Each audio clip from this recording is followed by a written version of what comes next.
it's gonna be a journey. We just started. We're 4 episodes in. We had Andy Reid as our first guest. We had Stephen Jones, which was really important and timely for us because the Cowboys are trying to get their quarterback locked up in a contract, their wide receiver, Micah Parsons. They have tons of questions. So to have someone like Stephen Jones come on was fantastic. And then Saquon, and we're gonna have Kirk Cousins coming on, Ryan Tannehill. We have a bunch of guests that are going to come on and just help us, because one of the biggest things I've learned is athletes love to support people willing to take a chance on themselves. And that's been the best part of this experience, are the text messages and phone calls I've gotten from guys in the league going, let me know when you want me to come on. And I'm like, what? Are you kidding? This is awesome. Thank you. Yeah. It means a lot to me.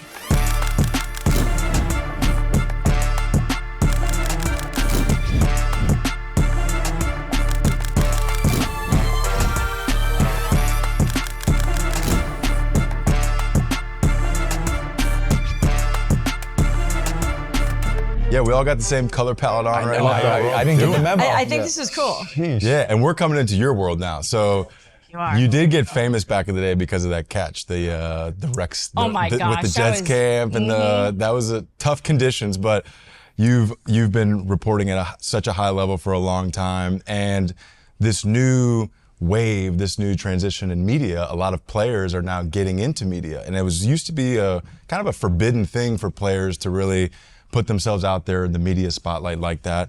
Now with football, doing it a lot, basketball, baseball is now catching on, but I've been locked into you and Chase and your new podcast, and something that we've talked about, the Saquon situation. So how different is all of it from, the national reporting to now what you're doing, this new player-driven media stuff? Well, first of all, you players are killing us, because now a lot of players are just choosing to go on a player's podcast. Why do they need to go to outlets like ESPN, the NFL Network, even my podcast, Scoop City, where we're technically media? I see so many guys, they're just more comfortable with you. You know their world. Now that Scoop City has started, I've been trying to figure out ways to connect with athletes and our guests of, look, I've never been on the field with you, but you at least know me from the sidelines. And I hope that you can trust that we can have a conversation where we're going to be honest, we're going to touch on some news topics, but we're going to make this comfortable. And having Chase, who's got 14 years experience in the NFL, a backup quarterback is a very interesting position. You have to have a type of personality to be comfortable going, my job is to support the man in front of me, right? Like, think about what that takes. And it's what makes him a great partner now in doing this, because Chase, while he can be very aggressive on social media and loves YouTube and loves putting our work out there, it's actually smart business. He enjoys allowing me to sort of take the lead on the conversation and the narratives going around in the NFL, knowing that's what I do well. And I'm having so many conversations with people around football. So having someone there with all this experience who can say, this is what's going on with the contract. I know they're telling you this, but they're BSing you. Here's the deal. Here's how I went through it. So for me, going from a place like ESPN, which is a mammoth of a place, right? There's nothing better in terms of sports coverage. And being one of their top NFL reporters there for 8 years, it taught me just how to do this job. And so now I just feel like I'm at a point where I can do the job. I don't necessarily need this huge outlet to lift me up. I can just go be a reporter and do something like Scoop City, write for The Athletic, and I'm still getting what I need and still feeling fulfilled with the coverage I'm doing. How did you have the confidence to decide to let go of because with that ESPN comes the security, comes the knowledge that you've got a support system behind you. How did you say, okay, I'm going to try this. I've got the confidence in myself to say, I'm just going to go do this myself? I didn't have the confidence. Okay. I threw up. Oh, good. I literally threw up the day I decided that I was going to leave ESPN, because the way it all came together was, your contract comes up in television, you have conversations. I thought I would be there forever. Like my email, when you fill out doctor's appointment stuff and your dentist, most people put their normal Gmail. I put at ESPN because I'm like, I'm never leaving. I love this place. And they were always so good to me. So when the time came where I'm like, you know, here I am in my career. I've been here a long time. I've done everything. I just want a little bit more elevation in terms of my role. I want to be on Monday Night Football. Like that's the dream for me. And at the time, that's just not where they envisioned me. That wasn't the plan for them. So I just figured at that point, all right, this isn't going to happen right now, and I'm not willing to wait. I need to go be better at my job somewhere else. I need to figure out how to be the best reporter in the country in order for me to get opportunities on big shows one day. So The Athletic presented to me in such a mind-blowing way of, here's a blank piece of paper. We want you. The top of the paper says Dianna Russini. You can fill it up however you want. Go. And they made the decision for me, because here I am at the time I was 40 years old. I had just had my second baby. Granted, personally, it's not the best time, right? Because you're busy as being a mom. But I'm like, if I don't do this now, I'm never going to do it. I have to do it. And I called The Athletic, and Steven Ginsburg is my boss. And he said, this is the best day of my professional career, that you are joining The Athletic. You're going to change us. And I'm like, gosh, these people so much believe in what I can do. Why am I so scared? So it was basically 3 days where I bunkered in, meaning I was paralyzed because I could not believe I walked away from ESPN. I'm like, how am I going to do this? I just left TV. When you're a TV person, you travel, you know, with your wife, Casey, you have to go to all these markets. Casey was in Philly doing traffic, I did the same thing as she did. Mm-hmm. East Coast, West Coast. And I'm just going to close the door on the dream job of working at ESPN to just take a risk on myself. Am I crazy? And my husband just every day just kept naming all the stories I had broken over the years, kept pulling up videos of me on the sidelines, pre-game shows, post-game shows, things that had gone viral, to just kind of remind me that I could do it, that it's me, it's the work, it's the journalism, it's not the outlet. He believed in me more than I did, and my entire family did. And then when I finally just realized that doing the job was just what I was doing at ESPN, just now on a different platform, I realized that I could have success. And with the respect you have from the players in the NFL, and the NFL is king right now. That is the sport that, I mean, they're at the top of the food chain when it comes to that. So you have the respect as well. And this hits home for me because, like you said, this is my exact situation with Case right now. She's, just left Fox News. It was a big network. Now she's on her own doing her podcast. And as a husband, do I just continue to boost her up? What kind of advice do you have for that? Because, I mean, I had no idea what a woman goes through delivering a baby, the months, the years after delivering a baby. Like, you have no idea what you go through. And then you're trying to balance that, a career, everything at the same time. So what is your advice as a husband to just continue to support motivate her? I think always reminding her that she's doing the mom thing really well. Because I know for me, that's at my core. And I know Casey from over the years. We have tons of friends and her cousin. We just know the same people. And I know she's built on the very same things that I am, which is family. And I know you are as well. So while we are these driven women, at the end of the day, that's going to be the most important thing. So when my husband reminds me not just about how great this report was or how interesting this opinion was about whatever I'm weighing in on, but when he's just like, you're doing such a good job with the boys, man. Like, you're killing it. Like, you're so great at this. For no reason. He'll just say in the middle of the kitchen. And that, to me, gives me the confidence that I can do everything, because guess what? You can't. It's so hard. There are days I'm really good at the NFL. I think I'm one of the best. There are days I am the worst mother ever, just because it's so hard to to bring them together. If I'm getting dinner ready for the boys, my husband's not home from work yet, I'm cooking, they're 2 and 1, right? So they're little guys. They're in diapers. They can't do anything for themselves. Yesterday is a perfect example. The Jordan Love contract is up. I'm in touch with sources around the league trying to break the story of that deal getting done. I want to get it first, but I have to feed my boys right now, and I can't be glued to my phone. So what am I going to do?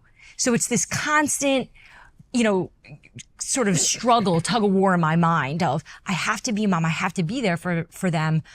But I have this competitive fire in me that I don't want to lose. I don't want to get beat.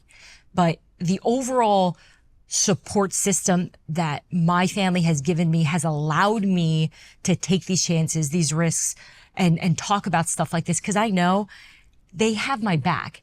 And you have already laid the groundwork of being a loving partner, a father, but I was just thinking, making just as busy as you get and the things that you're consumed with, remembering that she is trying to be the best at all of it, the mom stuff and the work stuff. And it's just a verbal, hey, you're really good. It helps. You talk about a pressure situation. I can only imagine you're on the phone, you're trying to figure this out. The kids are screaming and stuff's going worst. all over the place. Yeah. That's just stuff you can't really in your body, you can't control. And then you just got to kind of just take a deep breath and just reset, right? It's interesting. Hearing all of this, talking about your support system, people who are around you because that's so true. A lot of times, you'll need people in your circle who could believe. Sometimes they believe in you more than you believe in yourself, especially when you're going into uncertainty and when you're tending to doubt yourself. My wife taught me something early on. I always noticed when I'd come home, because we travel a lot in pro sports, as you're gone a lot. And we've spoken before, you miss a lot of key moments where your heart's being tugged at, like, I'm here, but I need to be at home or whatever.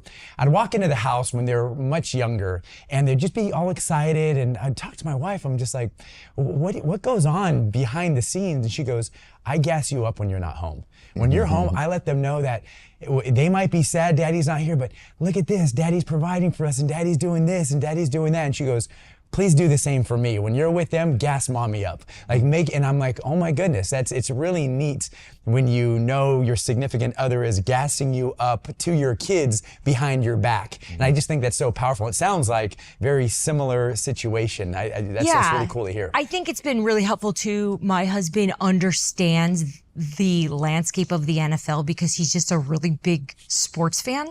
And he's not just like the rah-rah type of sports fan. He consumes it. He just really enjoys football.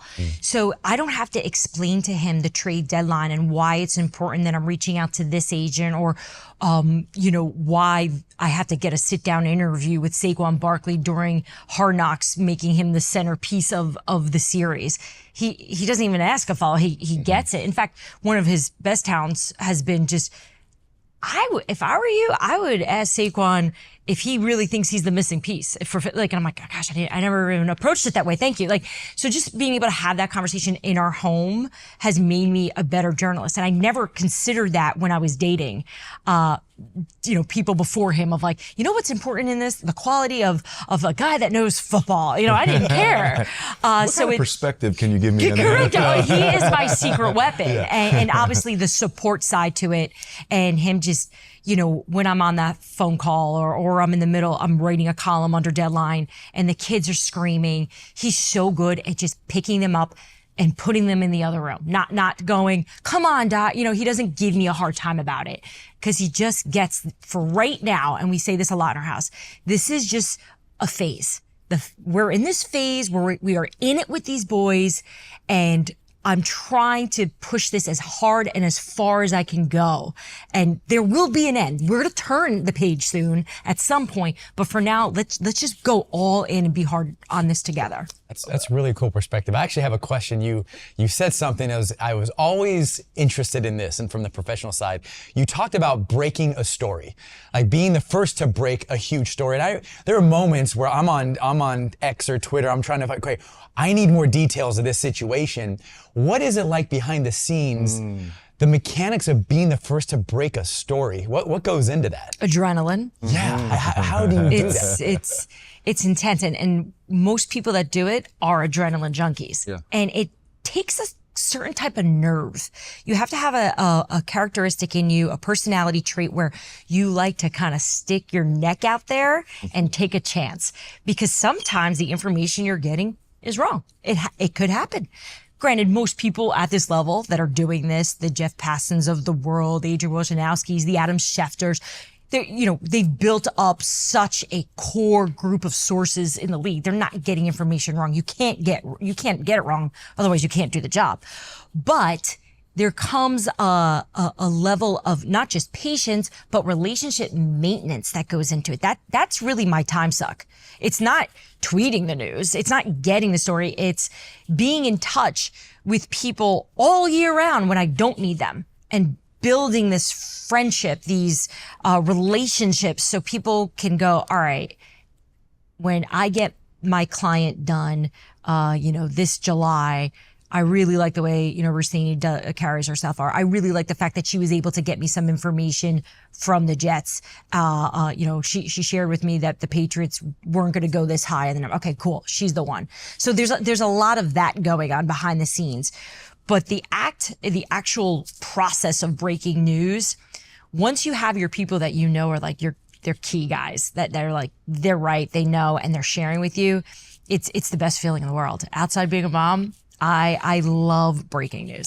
If you have been doing this for as long as you have, how did you establish that trust, first of all, with players, coaches, front office, and how have you managed? I know you said you just keep reaching out, but there's a lot of trust issues with players and media, especially now. How have you managed to maintain that trust? I got to tell you, baseball was the hardest sport I covered when I was a sports anchor because of that.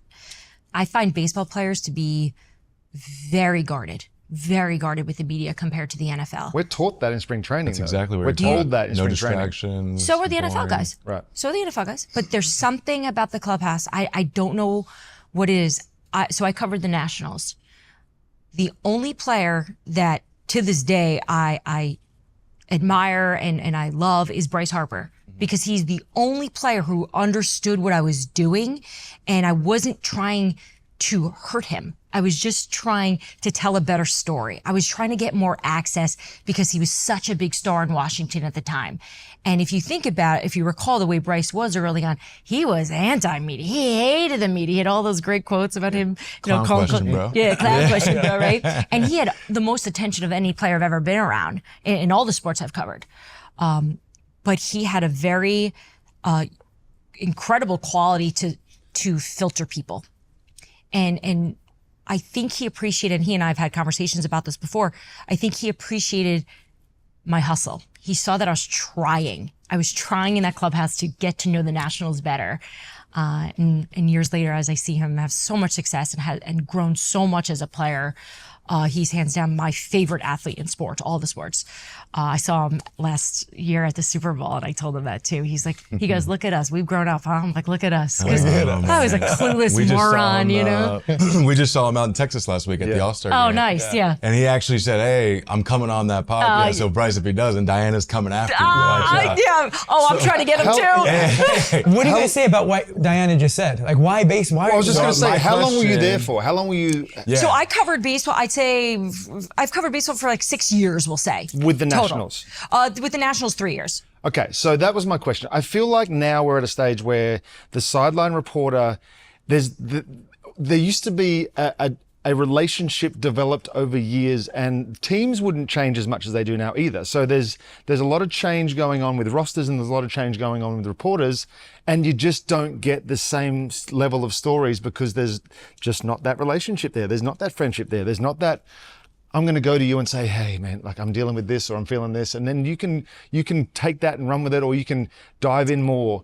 There's just, I'm just happy to be here and help out the team any way I can. It's very cold. And that's where I had a hard time. And it wasn't because I was trying to get to the intel or the information that was going to hurt the team. Exactly. It was just, I could tell there was no enthusiasm to maybe growing the sport through a storytelling way. And that's where I would always get so frustrated. Whereas football, the guys love to talk, they love to share. And it doesn't mean I'm going to then go out there and report every single thing they're telling me. It's just they're a little bit more open to building relationships with the media. Yeah.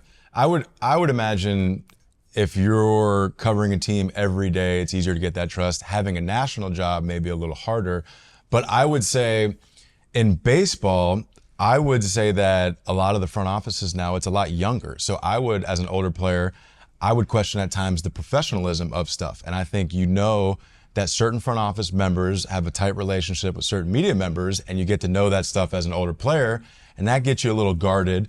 So that is, I want to bring up the Saquon situation, because that was a big reason why I started all this, because something happened to me and I felt like the story wasn't being told the right way, and I didn't have a platform to tell the story the right way. And as baseball players, you know, don't cause distractions, just go about your business. So it was never spoken about.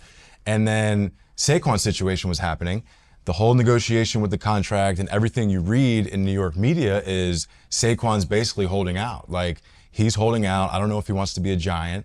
And I'm just watching all the moves from the side, and I'm like, this is a lot like my situation. Like, this doesn't add up to me. I don't get this. So to watch Hard Knocks now and to see the conversation and to see there wasn't much interest in bringing Saquon back and how that all unfolded, to me, the fans have a whole different perspective on it. And that's what I appreciate as a Giant fan when you got to sit down with Saquon, was you got to hear his perspective from it. And that's what I feel like now. You say like the players are kind of taking your jobs, but I feel like the players are now teaming up with somebody like you, because you can go out and do that hustle and break that story. And then Chase on the back end can show the football stuff. He can break down the player's perspective. And there's that trust there. So I really think it's going to work. But I want to ask you about the Saquon. Yeah. And did he know about being on the phone call? Like, that is so crazy to me to think that he didn't know. Do you guys familiar with the Hard I'm Knocks familiar and what with that. happened? Yeah, and so all that? just even the fact that they got this access to see essentially the general manager of the Giants and the staff talking about the player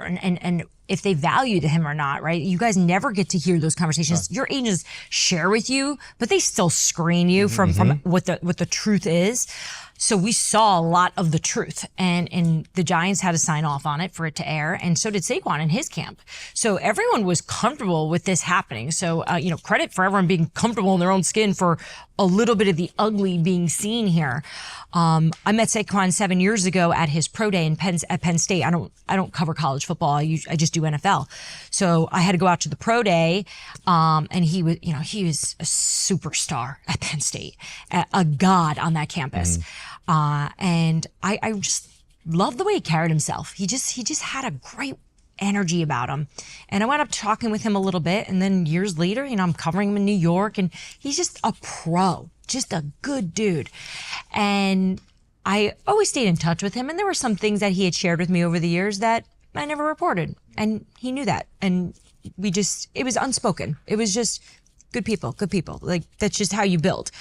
And so I'm watching Hard Knocks. I start Scoop City, and I just shoot him a text like, hey, if you ever want to come on, this is your space. Like, no pressure, all good. If you say no, I get it. Like, you guys know how it goes when you're asking people to come on. Yeah. Like, this would be really cool and gigantic for a new show. But if it's not good for you, if you'd rather just ignore all this, I get it. Cool. I'm in. I'm like, okay, let's do it. And he was kind enough to invite me to his house, and we hung out in his living room for an hour and a half before we even started, actually. Just talking, catching up on life, and really getting into what it's been like for him. It's obviously been a difficult journey for him, man, right? Like, this is a type of player that envisioned himself retiring as a New York Giant. So to be told that we like you, we just don't love you. And, oh wait, not only do we just like you, we're going to allow you to go out there and see if other people love you. We're willing to take that risk because we don't think that many people are going to love you. Sounds like my high school. Right? It does. And I connected with that a little bit just because I had been through something similar in my own career. And I'm thinking, what'd you do? You went out and gambled on yourself and you won financially, especially, but now you're part of a team that's going to most likely make a deep run in the playoffs if all works out. With a killer O-line. Yeah. Right? He has a great offensive line. He's got all these weapons around him. He didn't have any of that in New York. So to be able to have the trust of someone like Saquon Barkley, who is the face of the NFL, to go, I can go anywhere and I'm willing to sit with you. I felt I had to do the responsible thing and make sure that the conversation was not only journalistically sound, because that's something I don't want to do. I don't want it to just be, hey, come on the show, get your message out. I'm not going to push back. I can't do that. That's not what I do. So we got into it a little bit in the conversation. I took the other side on some stuff, and just like in everything in life. People may not like it in the moment, but they respect it. And I felt that he respected that. I think people are looking for more. They're looking for more out of their athletes. They're looking for more out of what they're watching. They don't just want to go through the same couple of minute conversation, then we flip to an ad real quick. It's the deeper levels that conversations get to now that I feel like people are just grabbing hold of and not letting go. Yeah, I mean, like you said, in baseball, we would legit have media classes in spring, and it's like 5-6 different this is back in 2011 when I was first coming up, but it's like the same slogans, like just say this, and just say this, because it doesn't cause distractions. And I think we've grown so much from that in a media standpoint, or now in a new age. Even the restrictions on your clothing that you had to back in the day. Yeah, I had to wear sleeves back in the day. I had to have certain color cleats. And it's slowly opening up. But the NFL has that too, better. but players have, they spend a lot of the offseason doing more media because they're not restricted. And I understand that idea of a distraction. Like you see in New York, Aaron Rodgers does an interview once a week on the Pat McAfee show. Not a lot of players are doing in-season live interviews, 20 minutes long, on the state of their team, along with conversations about things going on around the world.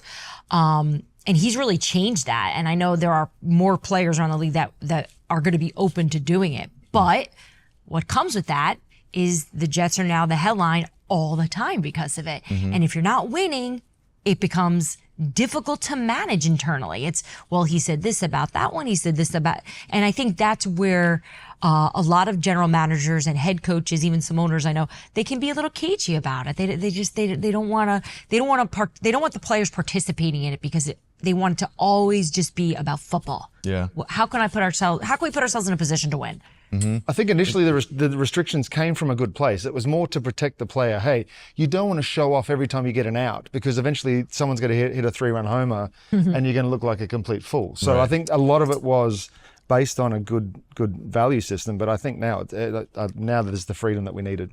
Yeah, I mean, even Belichick's opening up a little bit. He did some stuff on the McAfee show and all that, but no, he's opening it. That's a different reason. Yeah. Right? So Bill Belichick, the curmudgeon of the NFL, right? The grumpy guy who hates the media is now the media darling. Well, it's PR, right? It's like, I need to find a way to show owners, show head coach, or excuse me, show front offices that I can connect with the younger generation, that I can put myself out there and not represent the old guard, the old way of doing it. So now he's putting himself on the cool shows and being open to media. And we'll see if it pans out. I expect him to be in the mix once the next coaching cycle happens. I think we've seen a shift in the NFL right now where a lot of owners hired coaches with less experience and less power overall within the organization. That's a Belichick type of personality. He's gonna have his hands on a lot. Whereas a lot of the new coaches, they coach the offense and they oversee everything, but they're not gonna be control freaks. They're not gonna micromanage as much. So we'll see if it swings the other way. Can Definitely have. Can I ask you just a quick question on that? Has analytics had an effect on football like it has on baseball? Yeah. Because we've seen a lot of managers now, the front office want to be able to say, hey, we're thinking about maybe this type of lineup similar in the NFL. The Tennessee Titans fired Mike Vrabel because he's one of the best coaches in football. And they fired him because they didn't believe that he was leaning on analytics enough. And now he's with the Cleveland Browns as a consultant, a very analytical team. Andrew Berry, the general manager there, brought that concept there, that philosophy, along with Kevin Stefanski, the head coach. And that's how they operate a lot of their decision-making on analytics. And so he's learning from them to grow the way he views it, sort of the way we're talking about Belichick kind of revamping how he presents himself. He's going through the same thing of, look, I need to show owners and show players that I'm not just doing it the old way of football, that I've advanced. Right. Do you think there's ever a world where like Belichick and Vrabel see opportunities in the media space where they can still have impact on the game, but then they have a way easier schedule just in life to do stuff they want to do? Or are they guys that just want to be a part of a team and try and win a Super Bowl They at are the end of every football year. heads. Those guys don't want to do media. No. They don't want to do media. They want to be in it. I can't even imagine what it's like right now for Belichick, and we're able to not be going to football camp right now. These are people this is all they do. Yeah. I mean, especially you look at Mike's situation. He was a player for 14 years, 3 Super Bowl rings, and just continued in the NFL. It's not like he stepped aside to go do something different in a different space. It's a former high-profile player turned into a head coach and had success. So I don't envision those two really leaning into media unless it got to a point where their time is up in the NFL.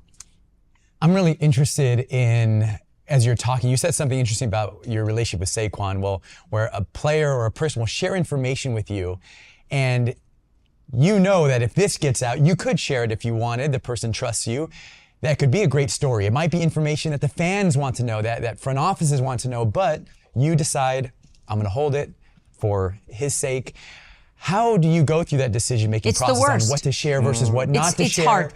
Yeah. It's so hard because what's my job? To give information, right? What separates me from all the other people doing it? Information, and being able to get there first and to show the access. So I'm constantly having to be put in a position, and most reporters are in this spot where you go, I know this is huge, and I can't share it because the person who told me is either involved in it or just doesn't feel comfortable with me sharing it. You have to make that decision. And I had a situation with Saquon where he knew I knew something, and we talked about it, and he said, I'm doing this because you didn't report that. It was a big story. He's like, you kept that to yourself, and I'll never forget that. So you have to be able in the moment to go, is this worth the risk of ruining a relationship forever? Because I have made that mistake before. I've gone with information when a player, agent, whoever it was that I was talking in my early days, because I was so hungry and so aggressive to get my name out there, and it does nothing for you. It does nothing because it always comes back around. You'll think like, oh, I'll never deal with this person again. You do.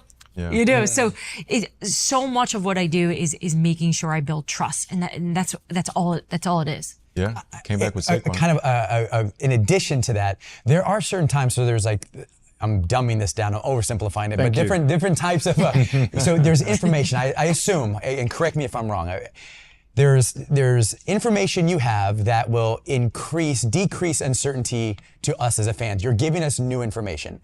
I assume there's information you give us, and I'm reading the article, I'm like, okay, I already knew all that. I read that somewhere else.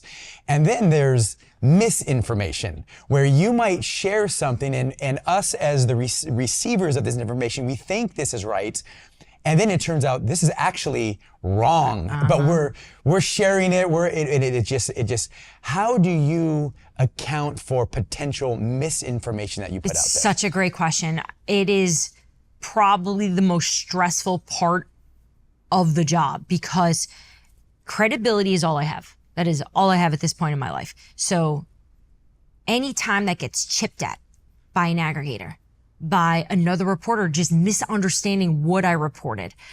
Right now, we live in a space where there's so many bloggers, there's so many outlets. People are just pulling what they want to pull, and it doesn't always reflect the truth of the story. And sometimes there's even more to the story or other layers, and they don't get out there. If I put in, a little nugget about a situation, but underneath that nugget is the whole background and how we got there.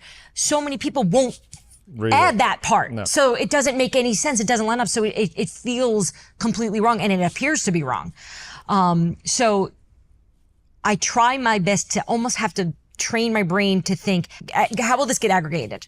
You have to think that way now, because I've been in positions on Sunday morning, I put out a story, and it is a very uncomfortable space to live in when bad information is out there that you didn't even report. So that's certainly one of the risks of doing the job. They can't come back you can't come back to them and say, well, you took it out of context, because they've just taken it out of the article and said, well, you wrote it. So correct. No one cares. No one cares. You guys are probably learning about this with this show. People are busy. They don't have time to watch and consume everything we're doing. Yeah. So they're just going to take the snips that they see on social media. They're going to take the one caption and they think that's the story, and that's not. So true. The other part that this last year that I'm learning, because I've done a lot more in-depth storytelling, a lot more stories about why this team stinks, essentially. What happened behind the scenes, right? Because as you guys know, the fans never really know what a disaster it is, within the walls of the facility, right? Or in the locker room, in the clubhouse, those things. And that's a sacred space. So to be able to uncover some of the issues there, to me, I thought was something fans wanted. And so I was part of a few stories this year where we really dug deep into the dysfunction. And I started to see a little bit of feedback through social media and through the comments that people don't actually want to hear that. Fans don't want to know that their team is a dumpster fire. It's like they know it because they didn't go to the Super Bowl. They don't necessarily want to know that the coach had no idea what he was doing with the offense, that he left the meeting halfway through because he was frustrated and was going through something personally, or that this head coach puts a hood over his head and walks through the tunnels of the facility and doesn't talk to anyone because he's so mad about their losing streak. All these little details that were so difficult to uncover, I'm finding that people don't really want to talk about it. They don't want to know. I think the fans outside of those teams like it. I was just saying the same thing. Because it's haha, right? It's your team stinks. Your team's not good. So balancing that has been one of the biggest challenges of this past year for me, as I'm now more of a writer for The Athletic than I am going on television, going in front of the camera and giving you a preview of a game. Why do you think that is? Do you think it's because it makes fans humanize us a little bit if they see that we might be dealing with the same problems than they are, and they just want to see the W at the end of the day? They want to believe you guys are gladiators. Yeah. Then that, Saquon was talking about social media and the impact it had on him. And it was my favorite part of what he opened up about because it was so real. He didn't put out a video thanking the Giants fans once he joined the Philadelphia Eagles. You guys all do this once you move teams. Thank you so much. You do the whole thing. He never put one out, and he regrets not doing it. And the reason why he didn't do it was people on Twitter were going nuts that he would go to the division rival, right? We hate you. You're a traitor, Saquon. I hate that. And he's like, and I saw that, and he was hurt that he turned his back on the fan base that loved him. And it's like, you know what? I'm not doing the video. I'm not doing it. And now he regrets it. He's like, I let them in. I don't read comments. And I let them affect me. And I said to him, I don't think you did anything wrong. Because you are a human being. Guys, it doesn't matter how confident you are. It doesn't matter how much money, how much success you have. That stuff seeps into our psyches. It seeps in there, and it's not healthy. No, for sure does. But I still think, as a fan of Saquon, like getting to be able to see him speak up on the situation, you saw how genuine it was. The stuff he was saying about how he leads locker rooms and he takes pride in that kind of stuff. For me, that's the stuff that I love. Like, that's the stuff that I love to go in depth on and really, really hone in on. Sports your whole life. I know soccer up until college, and then after that, like, I want to stay in sports. I'm going to stay in sports. Is that where the fire? No. So I was like the biggest jock ever in high school. I played soccer, basketball, softball, and I ran track. And I picked the sport that I was the worst at, which was soccer, to play in college. So I could have had a full ride to run. I was a really good mile runner. I pretty much could have gone to any school. And I said, no, I want to be part of a team. I like the team concept. So spoke to a couple schools. You're just not good enough, So I had a friend that said, George Mason has one of the best soccer programs. There's no way you're going to make the team, but they have a really good track team. So look at it this way. You can go there, and if you're not good enough, maybe you can do the track thing. So I was like, all right. So I reached out to the coach, and he's like, look, you can come try out, like, whatever. But their rosters are set. It's Division I. They're not having these, like, walk-on people. Well, I walk on, and I'm, at the time, because I'm coming off a track season, I'm 5'6". At the time, I was like 112 pounds. You guys are looking at me now, I'm like 135. I'm this scrawny little thing. These girls, they're all from the South, like studs. They look like horses. And little skinny me, I'm like, there's no way I'm going to make this team. Well, I just was as aggressive as I possibly could. I literally just put my body on the line because I had to make this team. And so coach calls me in and he's like, look, you have no finesse on the ball. Your skill level is so behind the level that we expect, but we're keeping you on the team because there's something about your style that we need here.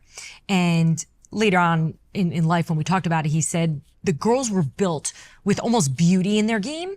Nobody had the elbow up. Nobody was willing to just get down and dirty. And I was, because I was so desperate to make the damn team. So I brought a little bit of that personality. And so 4 years later, he gave me a full scholarship and it was pretty incredible. And I gained 20 pounds of muscle and I loved it. It was so cool for me to go through that, the doubter, that no one thought I could do it. And I did it. And I remember thinking, at the time, my senior of college, I know I want to be a reporter. That was in me from early on. I was always asking why? So curious, so freaking nosy. My parents complain about it to this day. Why do you always have to ask so many questions? So I knew journalism was my thing, but I thought that it was too predictable to go into sports. It was, that's sort of what my brand was at the time. I'm like, I need to challenge myself. Sports is too easy, right? That was my thought. I need to go hard. So I went to Hard News and I was a news reporter. I was a general assignment reporter doing fires and crimes and murders. And I figured out pretty early in my career doing it that people love breaking news. It all comes full circle here. So I became buddies with all the cops and fire guys, and I'd go for beers with them, and they would give me all the scoop on what was going on. Amazing. And I got a really big break because of it. And a few years into my news career, my grandmother was the one who said, I don't see my granddaughter on camera. I said, what are you talking about? I'm on the news every night. Like, what's the problem? I'm on TV. She's like, no, that's not you.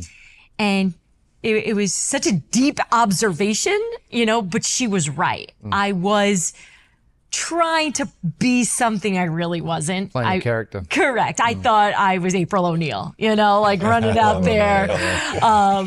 So I had a few friends in my life at the time, and even some mentors. Bruce Beck is a local sports anchor here in New York, say, you know what you need to do? You need to go to sports. Like you would have success there. It's in your blood. You enjoy it. And so I switched to sports and moved to Seattle. Didn't know anyone. That's actually when I first started covering baseball. The Tacoma Rainiers that was my first assignment. What year was that? Do you remember? 2007. Ryan Rollins Smith is my guy. There you go. He was the first baseball player I ever met. No Australian. Way. There you go. Yeah, he got called. He played for the Mariners, and he had a nice little run, and then it didn't. Now he's working on MLB Network. He's got his own podcast. He's in media space as well. He's just a wonderful guy, and he knew I knew nothing about baseball at the level I needed to know. Oh, that did he? So perfect. So he was always so helpful. Oh, that's so funny. Yeah. So once I did that, and then a few years later, I got a job at NBC Connecticut, and they said, "Look, we'll let you anchor the sports on the weekend, right? We'll give you that, but we really want you to do news during the week. So this is the deal: do both, and you have the job." So I'm like, "Oh, I don't want to do news, but fine." So during the week, I'm doing the news, and on the weekends, I'm coming in and doing sports. And I loved it. It wasn't work. I would stay after the newscast and just do it over and over and over. I kept reading the highlights because highlights are really hard to do. I don't know if you've ever done them before. If you don't know, it's timing. There's a script. There's just a lot of moving parts. Prompters moving. All of it. And I was horrendous. I'm a former sports center anchor. I was horrendous. Like I'm just not good at the highlights. And so while I'm doing news during the week, I'm dreading. I hate it. I'm like, but I had to do it. So we had a big Christmas party on a Thursday night, a company party, and we all go after it. 'Cause one of the best parts about being in local news is everyone is young and single and just trying to make it. So you work hard, you play hard. And I remember my cameraman walking me back to my apartment because it was near the party, and he was like, "You're hammered." And I'm like, "I know, I'm so drunk." Went to bed, and I wake up the next day, and I have this shoot with a young JV basketball team that had like the state record for the most wins. I don't even remember the story. And I get a call on my phone from our assignment desk that said, "Hey, I need you to go swing by a school. There were shots fired. We think it's a hunter though. It's probably nothing. Just go by." I'm like, "Amanda, I'm hungover. Can you cut me for the day? I don't want to go." She's like, "Can you just go by? You'll be out of there by 9:30 because it's really early in the morning at this point." Well, I go up there and people are just running everywhere. Parents, kids. I'm like, what is happening?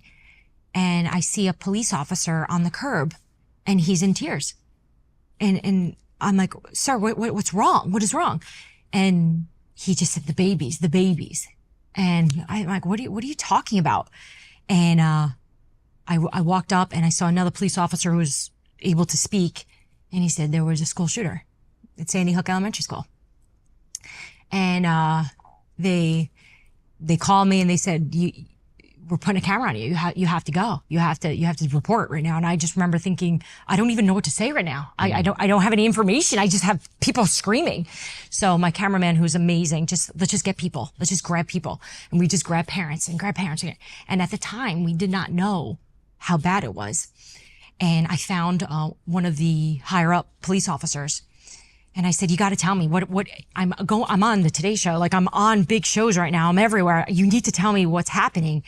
And he said, "More than 20 people." And I said, "Are you sure?" He said, "More than 20 people." So he said, "But kids." So I call my boss and I said, "You need to get everybody on the phone right now." So we got a bunch of executives. We're all talking. I said, "Guys, the police officer, he's in charge here. He told me there's more than 20 kids here that have been shot." And it was probably the best piece of advice in the moment. He said, "Dianna, if you can't get this from one more person, I don't want you saying any of this on television. You will ruin your career this is not something you get wrong." So we waited for the formal press conference. And then of course we all found out what the true number was, which was 26 people that day. And we camped out there. When I say camped out, I don't mean that callously, but that obviously was the biggest story in the world, at the time. And little local news, NBC Connecticut was there every single day. And we were just right out in front. And so I definitely wanted to get out of news after that. And we had the Boston Marathon shooting right after. It was just a year. And I remember going, I will never cover anything as gruesome and heartbreaking as that. And it's why I truly believe why I have leaned into sports the way I have, and why I have been described as happy and joyful and maybe a little hyper and energetic, because I know what it could be. Sports is freaking fun. Yeah. This is awesome. Reporting on 5-year-olds and 6-year-olds dying, it's not a good job. Oh, no, I couldn't even imagine.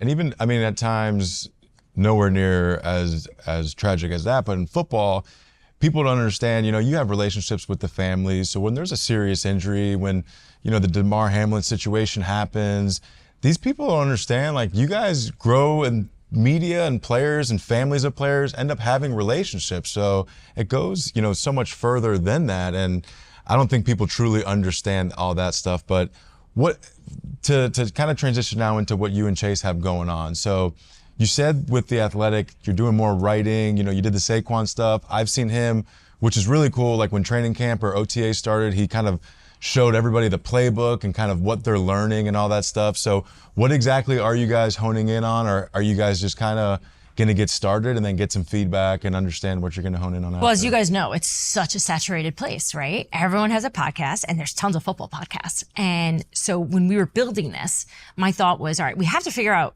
pretty quickly what we want to be, because just talking football isn't enough, in my opinion. I think you need a few things to separate yourself. So, all right, well, what's going to separate? Well, you have a guy with tons of experience who's played with a Hall of Fame quarterback like Drew Brees, who played under Sean Payton, who played under or behind Justin Herbert. He played in Chicago. He has this experience. He's been in every situation, or at least has observed it.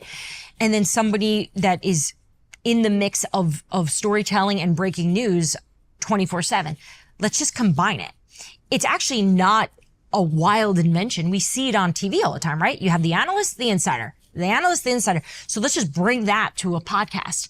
And when I was, we'll call it auditioning co-hosts, because I wasn't sure who I wanted to do it with, we had a little chat in the corner of the screen because we were doing them over Zoom. The fact that you had options is awesome, by the way. It is. Options is aggressive. Okay.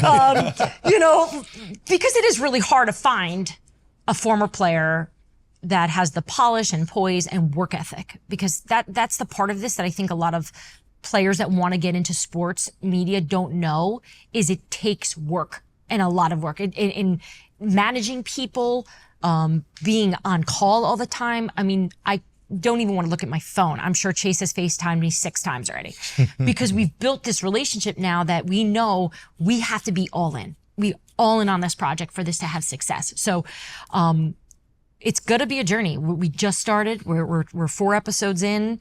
We had Andy Reid as our first guest. We had Stephen Jones, which was really important and timely for us because the Cowboys are trying to get their quarterback locked up in a contract, their wide receiver, Micah Parsons. They have tons of questions.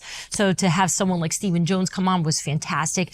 And then Saquon, and we're going to have Kirk Cousins coming on, Ryan Tannehill. We have a bunch of guests that are going to come on and just help us, because one of the biggest things I've learned is athletes love to support people willing to take a chance on themselves. And that's been the best part of this experience, are the text messages and phone calls I've gotten from guys in the league going, let me know when you want me to come on. And I'm like, what? Are you kidding? This is awesome. Respect. Thank you. Yeah. It means a lot to me. Well, you truly know you're all in because you're putting yourself out there and you're putting everything you have into it. So that's how he knows. That's validation for him. So 2 questions. Advice. Like you said, people just don't want to hear football. They don't want to just hear baseball. Like, what specifically do you think for football for you guys? Like, what exactly do you hone in on that you think would be good? And then second question for later, for young aspiring reporters, way different than when you got started, but now it's easy to get in front of a phone, put stuff on the internet, but how would you suggest somebody with that kind of work ethic and that fire you had to stay after and continue to do the sports when you weren't supposed to? Kind of what advice would you give them on how to get started? Well, what bothers me is I spent 15 years traveling the world to get here, and you guys are good at this and you've never done it before. So I'm already annoyed. It's like you guys had media That's training. because you set the tone coming in here, okay? No, Yes, you guys are yes, wonderful no. at questions and you understand what people want to know about. And I think that's a skill that you can't always teach, is just curiosity. It's actually what I love about Chase Daniel is he's annoyingly curious. He is constantly peppering me with questions on why things happen. So I think for young people that have that mindset that they just want to always know more, they need to lean into that, because that is going to be the foundation of what's going to help build and figure out what they want to do with it, right? Because I hear people all the time, I want to get in the media. What do you want to do? Mm-hmm. Do you want to be famous, right? Because we're seeing a lot of that. I'm constantly watching women in sports especially attempt to go with the angle of, I'm going to be the most attractive human being on social media and that's going to help. And it does. It does help. This is a visual medium, but you have a shelf life, right? Whenever I speak with young journalists, especially women, I always encourage them to work on their writing, to work on their relationships, to work on what can separate them from just being pretty. That's fine. Be pretty, be hot. That's awesome. That's going to get you a little bit once in a while. It's going to get you in the door sometimes, maybe get you a meeting. Maybe a player will chat with you a little bit more because you're pretty. But you better be able to withstand that and hold in and be able to lean into more than just that. Because as you guys know with players, when you're talking to a journalist, you know within minutes that they know what they're doing. And if you can come off as a knowledgeable, informative person, you're going to be able to, at least that puts you in the right position to build something versus just, yeah, she's just cute. So I think working on writing is always going to be my number one piece of advice. And the other thing that I've been sharing with people that want to get more into the insider game is I think people are very uncomfortable being awkward. And it took me to probably even just in the last few years to just be comfortable going, this is really annoying and awkward and strange to just cold call you, but I'm going to do it. In my head, I say that, right? Like, oh, I'm going to call this person. Everyone texts so much. I get so much information when I pick up the phone and call. Just do it, because people are going to then have a conversation. If you can just work past maybe the first 2 minutes of small talk where you're like, I don't know what to say. How do I get into what How do I get to what I want, right? Because it is hard and it's delicate depending on who it is that you're talking to.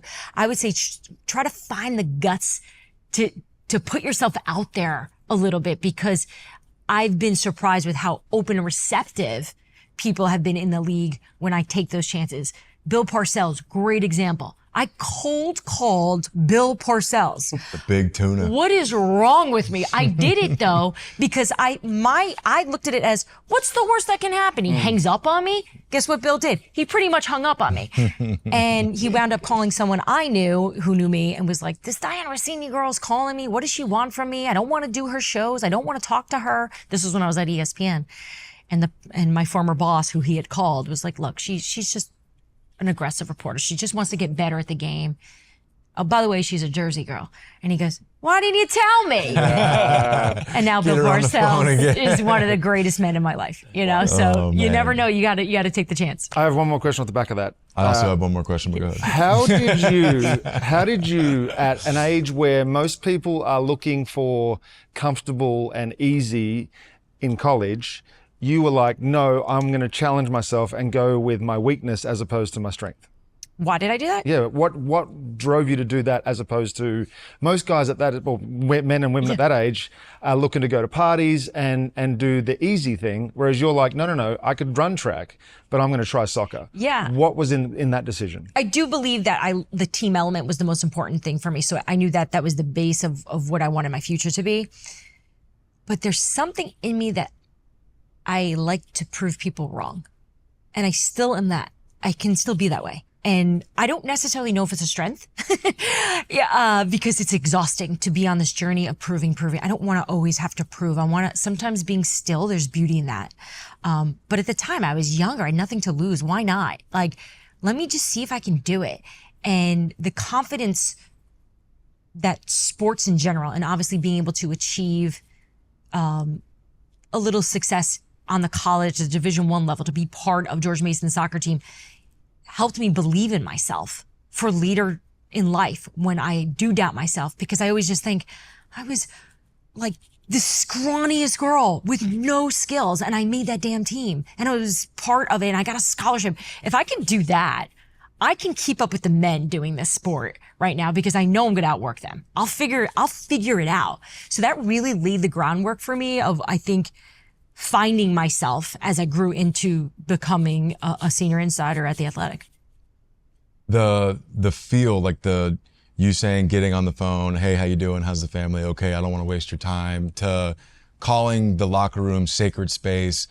Is that stuff you just picked up on, or was there any kind of mentors, especially when you got to ESPN, that were like, hey, listen, when you're going in here, something different? I'm sure there's somebody that you can shout out. I think sometimes when you hear people talking about their own success, especially because we're being very specific to my journey, it can come off a little self-involved. And I think it's important to share with people that it took a lot of help.